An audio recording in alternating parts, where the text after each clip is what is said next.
Hi friends, catering స్టైల్లో బెల్లం పాయసం ఎలా చేసుకోవాలో చూద్దాం. దీనికోసం ముందుగా సగ్గు బియ్యాన్ని 2 గంటలైనా పెట్టుకోవాలి. ఇప్పుడు స్టవ్ మీద ప్యాన్ పెట్టుకొని కొంచెం నెయ్యి యాడ్ చేసుకొని మనకి ఇష్టమైన డ్రై ఫ్రూట్స్ని వేసుకొని అవి దోరగా అయ్యేంత వరకు ఫ్రై చేసుకొని తీసుకోవాలి. ఇప్పుడు అదే ప్యాన్లో 1/2 కప్పు వరకు సేమియాని యాడ్ చేసుకొని అవి కూడా గోల్డెన్ బ్రౌన్ కలర్ వచ్చేంత వరకు ఫ్రై చేసుకొని తీసుకోవాలి.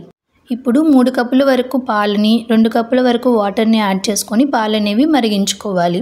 పాలు ఇలా మరిగేటప్పుడు మనం నానబెట్టుకున్న సగ్గుబియ్యాన్ని కూడా యాడ్ చేసుకొని సగ్గుబియ్యాన్ని మంచిగా కుక్ చేసుకోవాలి. క్యాటరింగ్ స్టైల్ పాయసం అంటే సగ్గుబియ్యం ఎక్కువ, సేమియా తక్కువగా తీసుకోవాలి. ఇలా సగ్గుబియ్యం పైకి తెలిన తర్వాత మనం ముందుగా ఫ్రై చేసి పెట్టుకున్న సేమియాని కూడా యాడ్ చేసుకొని సేమియాని కూడా మంచిగా ఉడికించుకోవాలి. ఇలా ఉడికిన తర్వాత 1 కప్పు వరకు బెల్లం యాడ్ చేసుకొని స్లోగా కలుపుకుంటూ బెల్లాన్ని కరిగించుకోవాలి. బెల్లం మొత్తం కరిగిపోయిన తర్వాత 1 స్పూన్ వరకు యాలకుల పొడి, కొంచెం కొబ్బరి తురుము, మనం ఫ్రై చేసి పెట్టుకున్న డ్రై ఫ్రూట్స్ని కూడా యాడ్ చేసుకొని ఒక 2 నిమిషాలు మరిగించుకుంటే మన టేస్టీ యమ్మీ పాయసం రెడీ.